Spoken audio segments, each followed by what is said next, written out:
శర్మ గారు, సో మహాశివరాత్రి గురించి చెప్పారు, అలాగే ఉగాది గురించి చెప్పారు, తర్వాత హోలీ వస్తోంది. హోలీ గురించి కూడా చెప్పండి. చూడండి, మనకి హోలీ విశేషమైనటువంటి పండగ.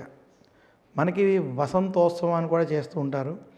అసలు హోలీ పండగ ఎలా ప్రారంభమైందంటే, పురాణ వృత్తాంతం మనం తీసుకుంటే మనకి ప్రహ్లాదుడి గురించి అందరికీ తెలుసు. ప్రహ్లాదుడు తండ్రి హిరణ్యకశిపుడని. ఆ హిరణ్యకశిపుడికి హోలిక అనేటువంటి చెల్లి ఉండేది. ఆ హోలిక అనేటువంటిది హిరణ్యకశిపుడు, హోలిక వీళ్ళు రాక్షసులు. అయితే ప్రహ్లాదుడు మహావిష్ణువు యొక్క భక్తుడు. ఆ విష్ణు భక్తుడైనటువంటి ప్రహ్లాదుడు ఎవరైతే ఉన్నారో ఆయనని సంహరించాలి అని హిరణ్యకశిపుడు అనుకోవడం. అప్పుడు తన చెల్లి అయినటువంటి హోలికని పిలిచి, ఎందుకంటే ఆమెకి దివ్య శక్తులు ఉంటాయి, అగ్ని కూడా హోలికని దహించలేదన్నమాట. అలాంటి శక్తులు ఉంటాయి, ఎందుకంటే ఆవిడకి అగ్నిని స్తంభింపజేసేటువంటి విద్య కూడా ఆవిడకి తెలుసు. ఆవిడ అగ్నిలో దూకినా ఆవిడ కాలదు, ఆవిడకి ఎలాంటి ఏమి అవ్వదు అనేది ఆవిడకు ఉన్నటువంటి శక్తులు. ఈ ప్రహ్లాదుడిని నిప్పుల్లో వేసి ఆయన్ని సంహరించాలని హోలికని పిలిచి, హోలికని ప్రహ్లాదుడిని ఎత్తుకుని మంటల్లోకి దూకమని చెప్పడం. అప్పుడు ప్రహ్లాదుడిని తీసుకుని మంటల్లోకి దూక ప్రహ్లాదుడు శ్రీమన్నారాయణుని ప్రార్థిస్తే ప్రహ్లాదుడికి ఏమీ కాకుండా అన్ని వరాలు ఉన్నటువంటి హోలిక దహనం జరగడం చేత ఈ హోలీకి ముందు రోజు హోలికా దహనం అంటారు. ఉత్తర భారతంలో చేస్తారు. అలాగే మన దక్షిణ భారతంలో కూడా ఈ హోలికా దహన చేసి ఆ రోజు హోలీ పండుగని చేసుకోవడం మనకి ఈ పండుగలో ఉన్నటువంటి విశేషం. అయితే ఈ పండుగని కూడా ఈరోజు మహావిష్ణువుని పూజించడం. హోలీ పౌర్ణమి అంటే ధ్యానానికి, ఫాల్గుణ మాసం విష్ణు ప్రీతికరం అని అంటారు. ఈరోజు విష్ణుమూర్తి ఆలయ దర్శనాలు చేయాలి.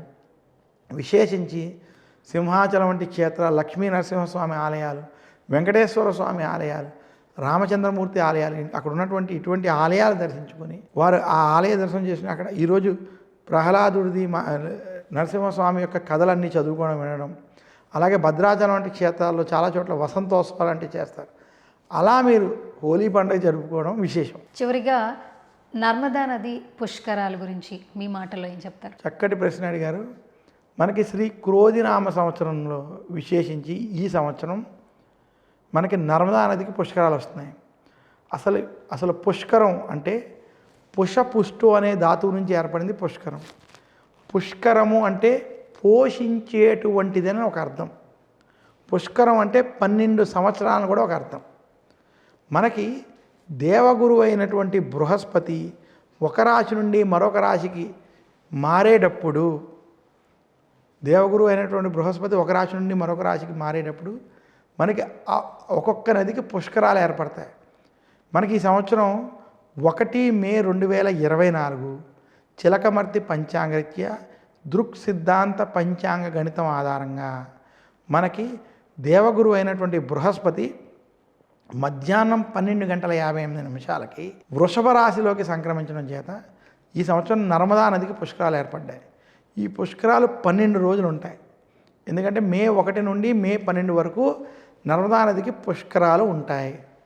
దీనికి మనకి పురాణ ప్రాశస్త్యం ఉంది. అది ఎలా అంటే, పూర్వం తుందలీకుడు అనేటువంటి మహాముని ఉండేవాడు. ఆయన శివుడి కోసం ఘోర తపస్సు చేసి ఆయనకు ఉన్నటువంటి అష్టసిద్ధుల్లో వీటిల్లో జలతత్వం ఏదైతే ఉందో, అష్టతత్వాల్లో ఉన్నటువంటి జలతత్వాన్ని ఆయన దగ్గర నేర్చుకుని దానికి అధిపతిగా అవ్వాలనేటువంటి కోరికతోటి ఈశ్వరుని ప్రత్యక్షం చేసుకోవడం, ఆ జలతత్వాన్ని స్వీకరించడం. ఇదే కాకుండా ఈ సృష్టిలో ఉన్నటువంటి 1,000 కోటి తీర్థాలన్నీ కూడా ఆయన ఆధీనంలో ఉండేటువంటి వరాన్ని తీసుకుని ఆయన పుష్కరుడుగా అయ్యాడు ఆ వరాల ప్రభావం. అలా ఉన్నటువంటి పుష్కరుడు ఒకసారి బ్రహ్మదేవుడు ఈ సృష్టిని కొనసాగించడం కోసం ఈశ్వరుని ప్రార్థించి పుష్కరుణ్ణి తనకి ఇవ్వాలనగా ఈశ్వరుడు ఆ పుష్కరుణ్ణి బ్రహ్మకి ఇవ్వడం. ఆయన అప్పుడు బ్రహ్మ కమండలంలో ఆయన ఉండడం జరిగింది. కొంతకాలానికి అంగిరసుడు కుమారుడైనటువంటి దేవగురువు బృహస్పతి, గురుగ్రహం ఏదైతే ఉందో, ఆయన బ్రహ్మ కోసం తపస్సు చేసి ఆయన గ్రహాధిపత్యం పొంది, దాంతోపాటు ఈ పుష్కరుడు నన్ను అనుసరించి నా ఆధీనంలో ఉండాలని వరాన్ని అడిగితే ఆయన వరం ఇవ్వడం జరిగింది.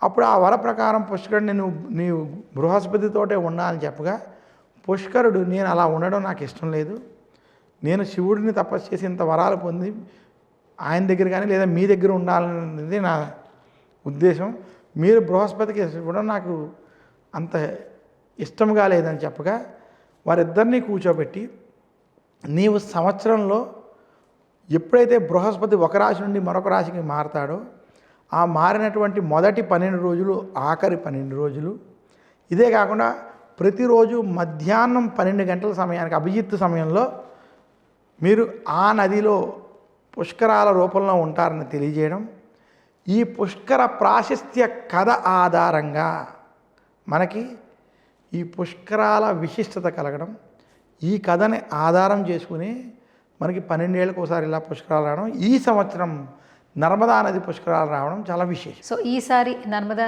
నది పుష్కరాలు ఎక్కడ చేయాలి, ఏ విధంగా చేయాలి, విధి విధానాలు చెప్తారు? ఇది చాలా చక్కటి ప్రశ్నమ్మా. మనకి నర్మదా నది పుష్కరాలు ఈసారి నర్మదా నదికి మనకి ఒక చిన్న పురాణ కథ ఉంది. విశేషించి శివుని యొక్క చెమట ద్వారా పుట్టినటువంటిదని, శివపార్వతుల కూతురు నర్మదా అని, ఆవిడ చాలా అందమైన స్త్రీ అని, ఆవిడ పుట్టగానే దేవతలందరూ ఆవిడని పెళ్లి చేసుకోవాలని వెంటపడడం, ఆవిడ వాళ్ళందరితో పరిహాసం ఆడి వాళ్ళకి దొరికినట్టే దొరికి దొరకనట్టుగా మాయమైపోవడం, అలాగే ఇంద్రుడు కూడా ప్రయత్నం చేసి విఫలమయ్యి ఈమె శివుని కుమార్తె, మనం ఈమెని వివాహం ఆడలేదని తెలుసుకోవడం, ఈ పరిహాసం అంతా చూసి శివుడు పార్వతి ఆనందించి ఆవిడ ఇలా పరిహాసం ఆడింది కాబట్టి నర్మదగా ఆవిడ పేరు చెప్పి నీవు నది రూపంలో ఉంటావు, నీవు పశ్చిమ భాగం వైపు ప్రయాణం చేస్తావు అని చెప్పి నీ నదిలో నీరు ఎప్పటికీ కూడా ఇంకిపోదు, ఎప్పుడూ నీరు ఉంటూనే ఉంటుందని వరం ఇచ్చి రావడం. ఇలా నర్మదా విశేషించి నర్మదా మధ్యప్రదేశ్, మహారాష్ట్ర, గుజరాత్ రాష్ట్రాల్లో ప్రవహిస్తూ ఉంటుంది. మధ్యప్రదేశ్లోని అమరకంఠంలో నర్మద పుట్టడం, అది ఓంకారేశ్వర జ్యోతిర్లింగం, ఉజ్జయిని ఓంకారేశ్వర చాలా పక్కపక్కన ఉండేటువంటివి, ఓంకారేశ్వర జ్యోతిర్లింగం ద్వారా వెళ్ళడం. విశేషించి శివశాల గ్రామాలన్నీ కూడా నర్మదా నదిలోనే మనకు దొరుకుతాయి.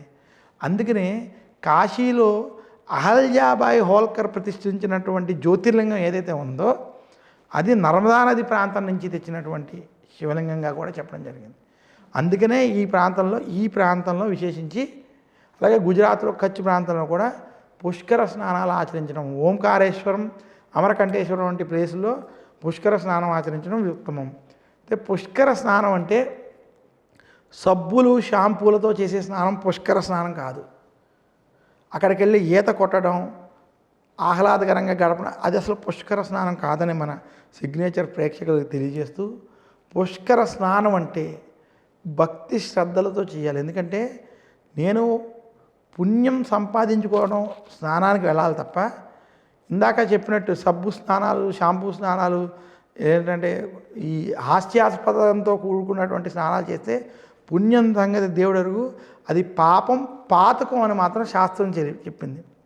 అసలు పుష్కర స్నానం ఆచరించేటప్పుడు ఇంటిలోనే లేదా మీరు ఉన్నటువంటి హోటల్లోనో సత్రంలోనో అక్కడ తలస్నానం చేసి మగవారు పంచి కండువా వంటివి కట్టుకుని ముందు ఆ నది వద్దకు వెళ్ళి గంగే జమునే చైవ గోదావరి సరస్వతి నర్మదే సింధు కావేరి జలేస్మిన్ సన్నిధిం గురు అని చెప్పుకుని ఆ నీళ్ళు నెత్తిని జలుకుని పసుపు కుంకుమ సమర్పించి 3 ములకలతో సంకల్ప సహిత స్నానం చేయాలి. ఇది పుష్కర స్నాన విధి. ఈ స్నానంలో స్వచ్ఛత పాటించాలి. నదుల్లో మలమూత్ర విసర్జన చేయడం, నదుల్ని కలుషితం చేయమని ఎక్కడ శాస్త్రం చెప్పాలి, అది పాతకం, అక్కడ పుణ్యం రాదు. అలా సంకల్ప సహితంగా ఎవరైతే స్నానం చేసి దేవతలకి, గతించిన పితృదేవతలకి తర్పణాలు వంటివి వదులుతారో, పిండ ప్రదానాలు వంటివి చేస్తారో అటువంటి వారికి పుష్కర స్నాన పుణ్యఫలం కలిగి భక్తి పెంపొంది జ్ఞాన మార్గంలోకి వెళ్ళి మోక్షానికి అర్హత పొందుతారు తప్ప ఇలా పుష్కర స్నానం చేయాలి. శర్మ గారు, సో పుష్కర స్నానాలు చేసిన తర్వాత పిండ ప్రదానం చేయాలంటారు. అసలు పిండ ప్రదానం ఎవరు చేయాలి? ముందు పుష్కర స్నానం చేసిన తర్వాత పిండ ప్రదానాలు చేయాలనేది అసలు పద్ధతి కాదు. అసలు అందులో మీరు అడిగిన ప్రశ్నలో పిండ ప్రదానాలు ఎవరు చేయాలి, ఇది చాలా చక్కటి ప్రశ్న. ముందు పుణ్యాన్ని సంపాదించుకోవడానికి పుష్కర స్నానం చేయాలి. ఫస్ట్ మనం తెలుసుకోవాల్సిన అంశం అది. ఇది ఇందాక కూడా మనం మాట్లాడుకున్నాం. ఇంకా పుణ్య సంపాదన కాకుండా ఎవరికైతే ఇంట్లో గతించిన వాళ్ళు ఉంటారు, తల్లి తండ్రి ఎవరైనా, అలా కొంతమంది ఇంట్లో మగపిల్లలు ఉంటారు, ఆడవాళ్ళు ఉంటారు, ఎటువంటి వాళ్ళు ఉంటారు, గతించినటువంటి వాళ్ళు ఉంటారో అటువంటి వారు గతించిన వాళ్ళకి పిండ ప్రదానాలు తర్పణాలు చేయాలన్నది శాస్త్రం. ఇదే కాకుండా అసలు పుష్కరాలు ఎవరికి చాలా ఉపయోగం అంటే, ఇంటిలో ఎవరైనా సరే కరోనా వంటి మహమ్మారిలో కావచ్చు, ఏదైనా యుద్ధాలలో లేదా విదేశాలలో ఆకస్మికంగా ఎవరైనా చనిపోయినప్పుడు, వారు ఏ సమయంలో చనిపోయారో తెలియనప్పుడు, ఏ తిథిలో చనిపోయారో తెలియనప్పుడు, అలాగే ప్రతి సంవత్సరం మనం వారు చచ్చిపోయిన తిథి ప్రకారం వారికి పిండ ప్రదానాల కర్మలు చేస్తూ ఉంటాం.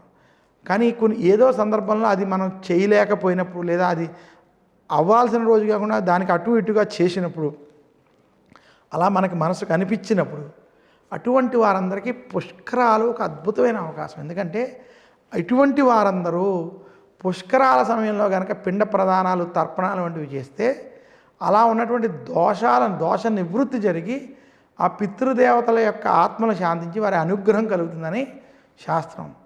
ఆ రకంగా వారు పితృదేవతలకి పిండ ప్రదానాలు వంటివి చేసుకోవడం మంచిది. ఇది కాకుండా మామూలుగా అవేమీ లేనటువంటి వారు యథాతథంగా పుణ్య పుష్కర స్నానం చేసుకుని భగవంతుడి దర్శనం అది చేసుకుని వారు మిగతా కార్యక్రమాలు చేసుకోవచ్చు. Thank you so much Sharma గారు. మీరు ఢిల్లీలో ఉంటున్నా కూడా హైదరాబాద్ వచ్చినప్పుడల్లా కూడా ఫెస్టివల్కి సంబంధించిన విషయాలు కావచ్చు, రాసులకు సంబంధించిన విషయాలు కావచ్చు, అసలు జాతకం వ్యక్తిగతంగా ఏ విధంగా ప్రభావితం చూపిస్తుందనే విషయాల గురించి కావచ్చు, ప్రతి ఒక్క విషయాలని మా సిగ్నేచర్ స్టూడియోస్ ఆడియన్స్కి చెప్తూ ఉంటున్నారు. Thank you so much once again. And మళ్ళీ మరొక ఫెస్టివల్ అయితే కలుస్తాం అనుకుంటాం మేబీ. సో ప్రతి ఒక్కటి కూడా చాలా క్లుప్తంగా చెప్తున్నారు. ఫైనల్గా మా ఆడియన్స్కి ఏం చెప్పేస్తారు శర్మ గారు? సిగ్నేచర్ స్టూడియోస్ ప్రేక్షకులందరికీ విశేషించి ఉగాది శ్రీ క్రోధినామ సంవత్సర శుభాకాంక్షలు. అందరికీ ఈ సంవత్సరం కలిసి రావాలి, క్షేమ స్థైర్య ధైర్య విజయ అభయ ఆయుర ఆరోగ్య ఐశ్వర్యాలు కలగాలని కోరుకుంటూ నాకు ఈ అవకాశం ఇచ్చినటువంటి సిగ్నేచర్ స్టూడియో వారికి, అలాగే మా సువర్ణ గారికి అందరికీ కూడా నా నమస్కారాలు తెలియజేస్తున్నాను. ధన్యవాదాలు.